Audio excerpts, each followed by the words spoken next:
Hello everyone, this is me Pratyush and this is a beautiful channel IQ classes. आज मैं आप लोगों के लिए लेके आया हूँ इलेक्ट्रोकेमिस्ट्री का वन शॉट। देखो, इलेक्ट्रोकेमिस्ट्री का यहाँ पे वन शॉट, वो तो चैप्टर पूरी थ्योरी पढ़ी जाएगी, वो सब तो बहुत इंपॉर्टेंट है, वो सब बात की बात है। लेकिन यहाँ पे हम लोग कुछ देखते हैं कि हमारे पास जो इलेक्ट्रोकेमिस्ट्री से रिलेटेड जो बोर्ड टॉपिक्स हैं, इलेक्ट्रोकेमिस्ट्री से रिलेटेड जो हमारे पास बोर्ड के टॉपिक्स हैं, जो लास्ट 5 इयर्स में बहुत बार पूछे गए, तो एक बार पहले उन टॉपिक्स को देख लेते हैं कि ये टॉपिक्स सबसे ज़्यादा आए हुए हैं और ये आज भी पूछे जाएंगे। तो यहाँ पे जो सबसे पहला है वो हमारे पास है वो नर्नेस्ट इक्वेशन। कौन सी इक्वेशन? नर्नेस्ट इक्वेशन। उसके आप ईयर्स देख सकते हैं, 2019, 23, 16, 17, 18। और इनफैक्ट जो हमारे पास जो अबकी बार का बोर्ड स्पेसिमेन पेपर है 2024 का, उसमें भी नर्नेस्ट इक्वेशन से क्वेश्चन आया हुआ है। कोलरॉश लॉ की बात करें तो 2019, 2023 जो हमारा मेन बोर्ड पेपर था उसमें आया था। गिब्स एनर्जी की बात करें तो 2020, 18, ऐसे बाकी सभी हमारे के पूछे गए हैं, बहुत बार पूछे गए। तो इसका मतलब हमारे पास जो इलेक्ट्रोकेमिस्ट्री है वो अच्छा खासा वेटेज रखता है, मैक्सिमम वो 12 to 15 मार्क्स का वेटेज रखता ही रखता है। तो अब ये आप लोग के ऊपर है कि आप लोग मतलब स्मार्ट स्टडी करना चाहते हैं कि बस रटते रहना चाहते हैं और फिर एग्जाम टाइम में भूल जाना चाहते हैं। लेकिन हमें ऐसा नहीं करना है, हमें स्मार्ट स्टडी करनी, हमें मार्क्स चाहिए। तो मार्क्स कैसे आएंगे? इस तरह स्टडी से। चलो जल्दी से स्टार्ट करते हैं। पहला नर्नेस्ट इक्वेशन, चलो जल्दी से देखते हैं नर्नेस्ट इक्वेशन क्या कह रहा है। अब देखो, नर्नेस्ट इक्वेशन में मैं चाहूंगा हम लोग क्या करें, फास्ट रिवीजन कर रहे हैं ना, तो फास्ट रिवीजन के लिए हम लोग को डायरेक्ट फॉर्मूला चाहिए, हम लोग को डायरेक्ट क्वेश्चन चाहिए, हम लोग को डायरेक्ट आंसर चाहिए। तो डायरेक्ट फॉर्मूले की बात करते हैं। हमारे पास जो एक मेन फॉर्मूला है उसको हमें ध्यान रखना है, वो हमारे पास है E cell is equal to E not cell. देखो कुछ भी हो जाए, सिर्फ यही एक फॉर्मूला है। मैं कह रहा हूँ, आज भी मैं कह रहा हूँ, 99% या 100% यही फॉर्मूला यूज होगा और कुछ भी अलग से नहीं पूछेंगे घुमा के।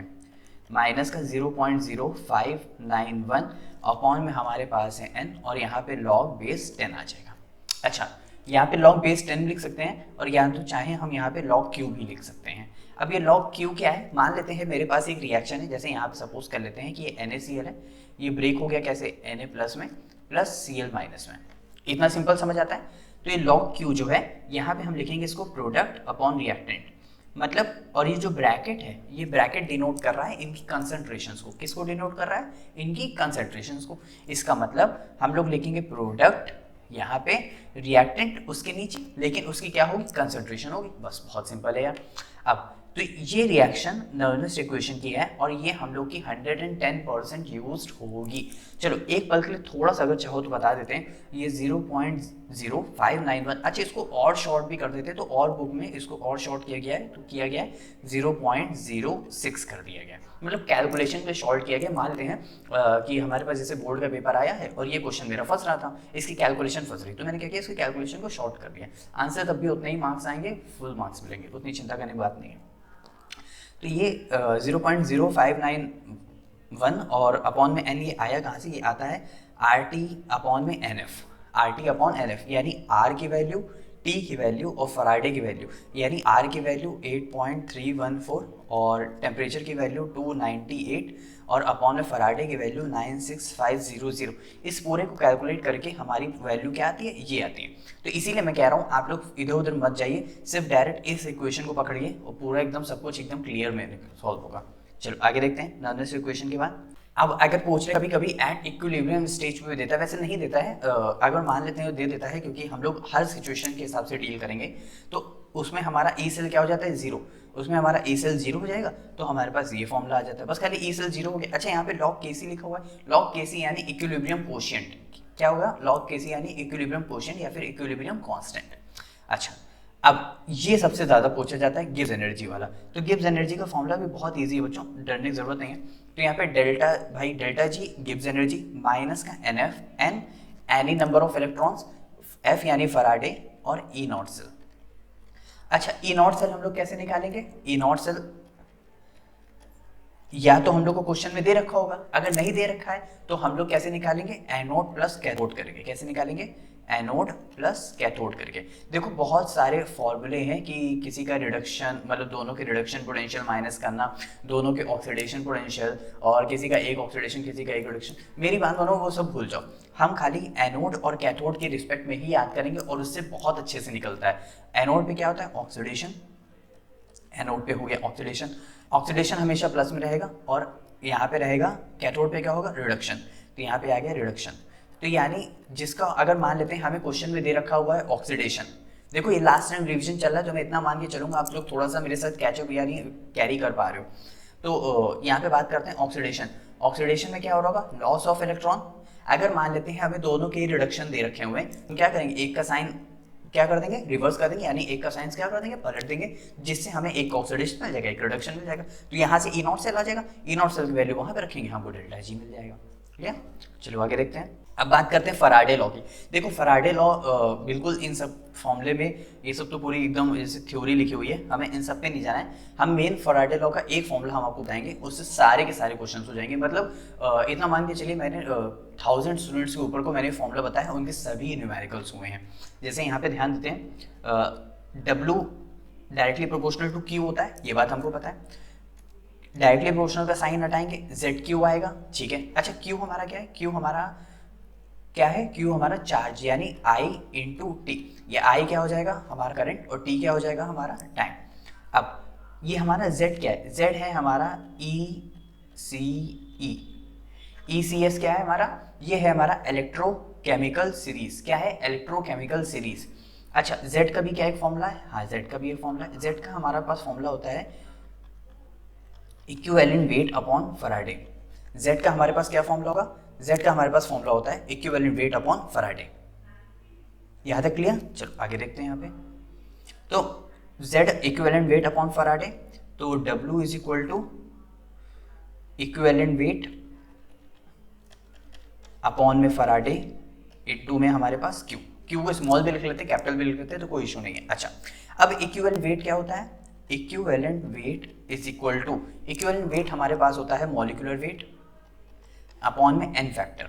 क्या होता है, मॉलिक्यूलर वेट अपॉन में n फैक्टर। अब एक बात बताओ, ये वेट है इज इक्वल टू ये रहा मॉलिक्यूलर वेट, ये अपॉन में हो गया n फैक्टर और ये हो गया मेरे पास Q। देखो यहाँ पे एक बार फिर से यहाँ पे W is equal to ZQ आ गया, ठीक है। Z की वैल्यू हमारी होती है इक्विवेलेंट वेट अपॉन फैराडे, ठीक है। इक्विवेलेंट वेट को मैं लिखता हूँ मॉलिक्यूलर वेट अपॉन में n फैक्टर। अच्छा इनटू में फैराडे है, इनटू में फैराडे कर दिया, मॉलिक्यूलर वेट अपॉन में n फैक्टर, ठीक है। अब मॉलिक्यूलर वेट को मैं इधर ले आता हूँ, तो वेट अपॉन मॉलिक्यूलर वेट हमारे पास क्या होता है, यहाँ पे ध्यान दो, वेट अपॉन में मॉलिक्यूलर वेट हमारे पास क्या होता है, फैराडे लॉ। क्या होता है, फैराडे। यहाँ पे फैराडे लॉ मैंने लिख दिया, लेकिन वेट अपॉन मॉलिक्यूलर वेट क्या होता है, नंबर ऑफ मोल्स। क्या होता है, नंबर ऑफ मोल्स। क्या होता है मेरे पास, नंबर ऑफ मोल्स। तो यहाँ पे क्या हो जाएगा, n हो जाएगा। तो मैं इसको यहाँ पे n लिख लेता हूँ, मैंने इसको यहाँ पे n लिख लिया, ठीक है। तो अब यहाँ पे क्या हो जाएगा, Q अपॉन में n फैक्टर इनटू में फैराडे। अब मैं n फैक्टर को उधर ले लेता हूँ, तो n फैक्टर इनटू में मेरे पास हो गया नंबर ऑफ मोल्स और इधर मेरे पास क्या हो जाएगा, Q अपॉन फैराडे। Q हमको पता है चार्ज यानी I इंटू टी। F क्या है हमारे पास, फैराडे 96500। n फैक्टर सभी बच्चों को निकालना आता है, बस खाली उसको थोड़ा सा मालूम नहीं होता है। जैसे मैं मान लेते हैं मेरे पास एल्यूमिनियम की वैलेंसी कितनी है 3, तो इसका n फैक्टर हो गया 3। जैसे मान लेते हैं H2SO4, यहाँ पे H प्लस की कंसंट्रेशन कितनी है 2H, यानी इसका n फैक्टर कितना हो गया 2। जैसे बात करें मेरे पास NaOH बेस, इसमें कितने नंबर ऑफ OH माइनस हैं, तो यहाँ पे 1, तो यानी इसकी जो n फैक्टर कितना हो गया 1 हो गया, तो यानी ये 1 हो गया। और ये n हमारा क्या, नंबर ऑफ मोल्स, बच्चे खुद से बहुत अच्छे से निकालना आता है यार। Q हमारा पता चल गया, F की वैल्यू हमारी 96500। तो ये फॉर्मूला अगर आप लोग ध्यान करके चलेंगे तो आप लोग का फर्स्ट लॉ ऑफ फैराडे, मतलब उसका एक भी ऐसा क्वेश्चन नहीं होगा जो शायद आप ना कर पाओ। देखो इसका सेकंड लॉ बहुत ईजी है। सेकंड लॉ कुछ नहीं है, एक ऊपर वेट एक नीचे वेट। अब आपको क्वेश्चन में आपको उसने 2 वेट के रिस्पेक्ट में दे रखा है, तो वेट 2 अपॉन वेट 1 और ये इक्विवेलेंट वेट अपॉन में इक्विवेलेंट वेट 2, बस यही एक फॉर्मूला। और फैराडे सेकंड लॉ से मोस्टली क्वेश्चन नहीं आता है, फैराडे फर्स्ट लॉ से ही आता है। तो आप लोग फर्स्ट लॉ पे ज़्यादा फोकस करें, क्योंकि ये देखिए यहाँ पे मैंने यहाँ पे जबकि यहाँ पे लिख भी रखा है Faraday law mainly first law, जो कि 2019 खाली पूछा गया, तो उसके बाद पूछा भी नहीं गया है। बात करते हैं मोलर कंडक्टिविटी। देखो मोलर कंडक्टिविटी का फॉर्मूला सबसे ज़्यादा इंपॉर्टेंट है, क्योंकि हमारे पास इन्हीं 2 कंडक्टिविटी से सबसे ज़्यादा पूछा जाता है, एक मोलर कंडक्टिविटी और एक इक्विवेलेंट कंडक्टिविटी।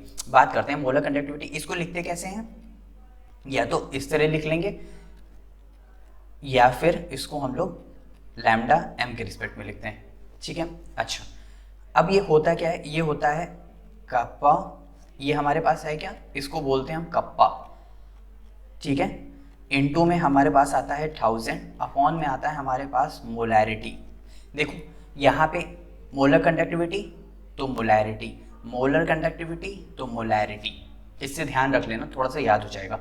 तो अब ये हमारे पास आएगा इस तरह, इसको लिखते कैसे हैं, इस तरह, तो कप्पा इनटू में 1000 अपॉन में हमारे पास मोलैरिटी। देखो मोलैरिटी का फॉर्मूला सभी को पता है, मोलैरिटी क्या होता है हमारे पास, number of moles of solute upon में क्या होगा, volume of solution in litre, upon में क्या होगा, volume of solution in litre होगा।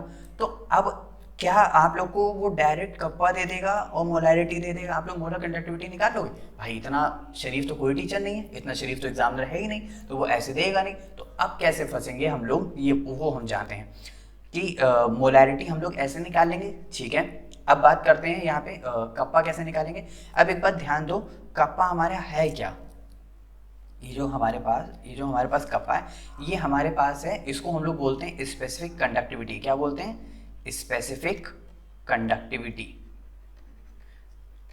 या फिर स्पेसिफिक कंडक्टेंस, ठीक है, या फिर इसको कंडक्टिविटी हम लोग बोलते हैं। अब ये कंडक्टिविटी है तो यानी ये रेसिप्रोकल होगा किसका, रेजिस्टिविटी का। भाई कंडक्टिविटी है, रेसिप्रोकल होगा रेजिस्टिविटी का।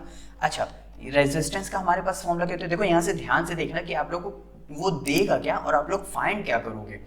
यहाँ से आर का फॉर्मूला क्या होगा, रेजिस्टेंस का, तो ये हमारे पास होता है रो एल बाई ए। तो यहाँ से रेजिस्टिविटी का फॉर्मूला क्या आएगा, R A by L is equal to rho, यानी रो का फॉर्मूला मेरा यहाँ पे आ गया, यानी kappa is equal to 1 upon rho है। अब 1 अपॉन रो की जगह मैं इस पूरी वैल्यू को रख दूँ, इस पूरी वैल्यू को रखूंगा तो यहाँ पे क्या आ जाएगा, यहाँ पे ध्यान दो, यहाँ पे आएगा, मैं कलर चेंज कर देता हूँ, यहाँ पे आएगा आर और यहाँ पे क्या हो जाएगा, एल बाय ए ऊपर चला जाएगा तो इस तरह आ गया। अच्छा, अब यहाँ पे एक बात ध्यान दो कि ये 1 अपॉन आर क्या होता है, जैसे ही कंडक्टिविटी रेसिप्रोकल होता है रेजिस्टिविटी की, वैसे ही ये आर क्या, रेजिस्टेंस, लाइक इसका किसका रेसिप्रोकल होगा, कंडक्टेंस का। तो यानी kappa is equal to conductance into L by A. हो सकता है आपको क्वेश्चन में वो कंडक्टेंस दे दे और एल बाय ए दे दे और आप लोगों को कप्पा निकालना पड़े, वो ऐसे ही पूछेगा। वहां से आप लोग पहले फाइंड करोगे कप्पा, कप्पा आप लोग फाइंड करने के बाद फाइंड करोगे क्या कहते हैं, उसके बाद मोलर कंडक्टिविटी। देखो कप्पा की यूनिट बहुत इजी होती है, तो आप लोग ध्यान रखना, साइमन सेंटीमीटर इनवर्स। क्या होती है, साइमन सेंटीमीटर। कप्पा की यूनिट क्या होती है, साइमन सेंटीमीटर इनवर्स। क्या होती है, साइमन सेंटीमीटर इनवर्स। अच्छा, यहाँ तक हमें समझ आ गया। अच्छा, ये एल बाय ए क्या है, ये एल बाय ए बच्चों हमारा होता है, इसको बोलते हैं हम लोग सेल कांस्टेंट। क्या बोलते हैं इसको हम लोग, सेल कांस्टेंट बोलते हैं। यहाँ पे जो हमारे पास जो एल है वो distance between the two electrodes है, और ए हमारा पास क्या है, एरिया जो कि फिक्स्ड कर दिया गया है, इसी को हम लोग बोल रहे हैं सेल कांस्टेंट। यानी kappa is equal to conductance into cell constant. यहाँ तक सभी को समझ आया, यहाँ तक सभी को समझ आए। तो आप लोग को वो फाइंड कैसे करना पड़ेगा वो मैं आप लोग को बता रहा हूँ। ऐसे ही एग्जाम में डिट्टो ऐसे ही क्वेश्चन पूछा जाएगा, इससे कुछ अलग नहीं पूछेगा यार। तो बिल्कुल अपना माइंड यूज ना करें, सिर्फ हम जितना बता रहे हैं उतनी बात सुने। अब हमारे पास इसकी यूनिट क्या होती है, उसकी कप्पा की यूनिट क्या थी, साइमन सेंटीमीटर इनवर्स, और मोलैरिटी की यूनिट क्या होती है, नंबर ऑफ मोल्स। मोलैरिटी की यूनिट क्या हो जाएगी, मोल, यानी अपॉन में क्या हो जाएगा, वॉल्यूम। अच्छा, 1 volume is equal two centimetre cube. तो वही सेंटीमीटर क्यूब है, ऊपर जाएगा तो ऊपर हो जाएगा सेंटीमीटर, वो माइनस में हो जाएगा तो इसे कट जाएगा, तो इस वजह से आ जाता है Simon centimetre square mole inverse. या फिर आप लिख, साइमन है, या इसकी दूसरी यूनिट क्या होती है, ओम इनवर्स। तो यहाँ पे ओम इनवर्स, या तो ओम को इस तरह लिख लें या तो ओम को इस तरह लिख लें। ठीक है, आगे देखते हैं। अब ऐसे ही हमारे पास, जैसे अभी हमने देखा मोलर कंडक्टिविटी, ऐसे ही हमारे पास होता है इक्विवेलेंट कंडक्टिविटी। इसको हम लोग लिखते हैं लैम्डा ई। वहाँ पे क्या था, लैम्डा एम, यहाँ पे क्या है, लैम्डा ई। तो यहाँ पे वैसे ही यहाँ पे भी कप्पा होगा, हम लोग ने कप्पा निकालना सीख लिया है। तो 1000 अपॉन एन। अब ये एन क्या है हमारे पास बच्चों, एन है हमारे पास नॉर्मेलिटी। क्या है यहाँ पे, ये क्या है, नॉर्मेलिटी। जैसे कि ये देखो यहाँ पे लिखा हुआ है, ठीक है। अब नॉर्मेलिटी का फॉर्मूला क्या होता है, नॉर्मेलिटी का फॉर्मूला होता है नंबर ऑफ ग्राम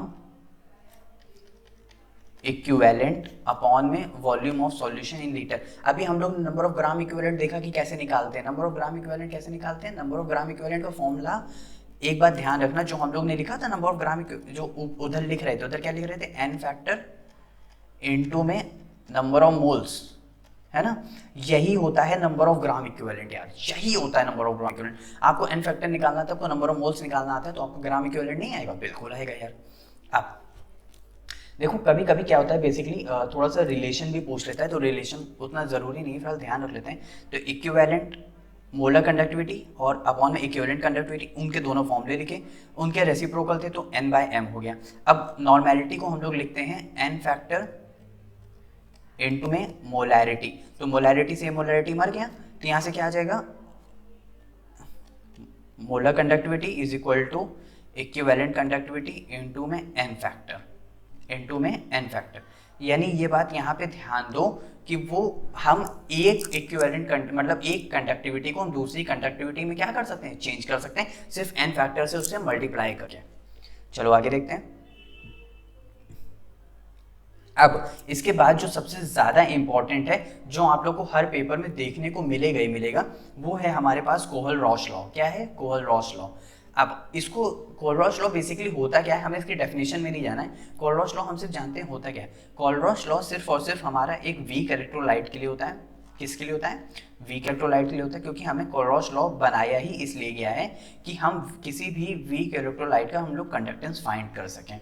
अभी तक हम लोग जितनी बात कर रहे थे स्ट्रॉन्ग इलेक्ट्रोलाइट की बात कर रहे थे, वो सब पानी में इजीली डिसॉल्व हो जा रहे थे। अगर आप लोग ने एक बार भी मेरी अगर सॉल्यूशन की अगर प्लेलिस्ट, सॉरी इलेक्ट्रोकेमिस्ट्री की अगर प्लेलिस्ट देखी है, तो मैंने एक एक टॉपिक को बहुत ही डिटेल में, कम से कम 25-30 मिनट का मैंने पूरा एक डिटेल में समझाया हुआ है। तो मैं फिलहाल उस लिंक, प्लेलिस्ट का लिंक मैंने डिस्क्रिप्शन बॉक्स में नीचे दे दूंगा, तो आप लोग वहाँ से भी जाके देख सकते हैं अगर नहीं देखा होगा तो।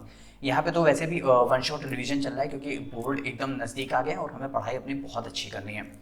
यहाँ पे वीक इलेक्ट्रोलाइट फाइंड करते हैं, इसको हम लोग लिखते क्या है? ये मोलर कंडक्टिविटी पे ही बेस्ड होता है, लेकिन molar conductivity eight infinite dilution, मतलब कर रहा हूँ मैं यहाँ पे मैं उसका डाइल्यूशन बढ़ाता जा रहा हूँ। कंडक्टेंस सेम है, लेकिन उसका मैं डाइल्यूशन क्या करता जा रहा हूँ? बढ़ाता जा रहा हूँ। या तो इसको इस तरह लिख सकते हैं, या तो इसको इस तरह लिख सकते हैं, दोनों एक ही टर्म है, ठीक है। अब किसी भी वीक इलेक्ट्रोलाइट का फाइंड कैसे करेंगे? जैसे मेरे पास वीक इलेक्ट्रोलाइट्स होते हैं CH3 COOH, सबसे ज़्यादा आपको यही देखने को मिलेगा, शायद आपको यही देखने को ही मिले, या फिर अगर थोड़ी सी किस्मत खराब हो तो हम लोग को ये भी देखने को मिल सकता है, एसिटिक एसिड और यहाँ पे अमोनियम हाइड्रोक्साइड, ठीक है।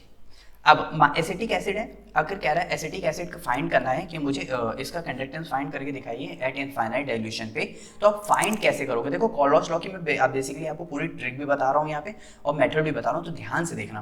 तो जब भी हमें कोहल-रॉस लॉ इसका वीक इलेक्ट्रोलाइट के लिए फाइंड करना होता है, तो हमें इसके लिए हमेशा इसके रिस्पेक्ट में एक स्ट्रॉन्ग सॉल्ट चाहिए होता है और एक स्ट्रॉन्ग एसिड चाहिए होता है। अच्छा, इसी का अगर मुझे सॉल्ट कन्वर्ट करना है तो मैं H हटा दूँ यहाँ से, तो CH3COONA, ठीक है। अब मुझे एक स्ट्रॉन्ग एसिड चाहिए HCl, तो यहाँ से एक बात ध्यान दो, ये वापस से क्या हो जाएगा? ये NaCl को रिमूवल करेगा, तो यहाँ से क्या निकल जाएगा? NaCl प्लस क्या बन गया मेरे पास? CH3COOH। आप लोग को पेपर में मैं बता रहा हूँ, आप लोग को एज इट इज ही पेपर दे रखा हुआ है, 2020-24 का बोर्ड एज इट इज दे रखा हुआ है। तो यहाँ पे एक बात ध्यान दो, ये हमें दे रखा होगा, ये हमें दे रखा होगा, ये हमें दे रखा होगा, आप लोग इसकी वैल्यू नहीं निकाल पाओगे। जैसे यहाँ पे क्वेश्चन में ध्यान दो, molar conductivity eight infinite dilution for KCl HCl CH3COK इतना इतना इतना, calculate the molar conductivity eight infinite dilution for acetic acid. तो देखो KCl यहाँ से निकल गया, यहाँ से ये आ गया, अब इसको मैंने इधर कर लिया और जैसे था मैंने सबको वैसे लिख दिया, प्लस माइनस में अरेंज कर दिया, सबकी वैल्यूज रख दी, यहाँ पे जो भी आंसर आया हो। समझ आए? अच्छा, अब इसमें एक और, ये तो बच्चा चलो पढ़ लेता है इतना, ये तो इजी था, प्लस माइनस करना था, वैल्यू फाइंड करनी थी। अब वो एक और फंसाता कैसे? वो फंसाता है डिग्री ऑफ डिसोसिएशन में। किस में फंसाएगा? डिग्री ऑफ डिसोसिएशन आपको जरूर देगा, यानी क्या पूछेगा? अल्फा पूछेगा। अब alpha molar conductivity at any concentration, ये आपको निकालना होगा, ये आप लोग को निकालना होगा। और molar conductivity eight infinite dilution, ये आप लोग को क्वेश्चन में दे रखा होगा। Molar conductivity at any concentration, ये आप लोग को निकालना होगा। Molar conductivity at any infinite dilution, ये आप लोग को पेपर में दे रखा होगा। जब इन दोनों को आप फाइंड कर लोगे, यहाँ से आप लोग को क्या मिल जाएगा? अल्फा मिल जाएगा। ठीक है। अब अल्फा मिलने के बाद कभी कभी वो पूछता है डिसोसिएशन कांस्टेंट, जिसको हम लोग बोलते हैं के ए। इसकी वैल्यू होती है C alpha square upon 1 minus alpha. वो अल्फा जो हम यहाँ से फाइंड करेंगे। सी क्या है, हमारा कंसंट्रेशन आप लोग को बुक में दे रखा होगा, बुक में कह रहे हैं आप लोग को जो पेपर मिलेगा उसमें आप लोग को कंसंट्रेशन जरूर दे रखा होगा। ये कंडक्टिविटी नहीं है बच्चों, ना कंडक्टेंस है, ये है कंसंट्रेशन। क्या है, किसी भी अमाउंट का, किसी भी इलेक्ट्रोलाइट का, किसी भी सॉल्यूशन का, ये क्या है, कंसंट्रेशन है। तो यहाँ से आप लोग को फाइंड क्या करना पड़ेगा, डिसोसिएशन कांस्टेंट। पहले अल्फा फाइंड करोगे फिर इसको फाइंड करोगे। तो अच्छे समझ आए। तो यहाँ तक हम लोगों ने इलेक्ट्रोकेमिस्ट्री का पूरा वन शॉट बहुत अच्छे से एक एक फॉर्मूला देखा। मैंने आप लोग को ये भी बताया कितनी बहुत सारी पॉसिबिलिटीज लगभग मैंने बताई हैं। जितने मैंने पेपर देखे हैं, जितने मैंने क्वेश्चंस लगाए हैं, जितने मैंने क्वेश्चंस बच्चों को पढ़ाए हैं, वो सबकी सारी पॉसिबिलिटीज मैंने आज आपको दिया है कि इसके अलावा मुझे नहीं लगता कि कुछ भी बाहर से आएगा। तो इनको अच्छे से प्रैक्टिस करना। अपने डिस्क्रिप्शन बॉक्स में प्लेलिस्ट का लिंक दे दूंगा, इससे भी सारे गो थ्रू होके देखना एक बार, ठीक है। मिलते हैं नेक्स्ट वीडियो में नेक्स्ट चैप्टर के साथ। Bye bye.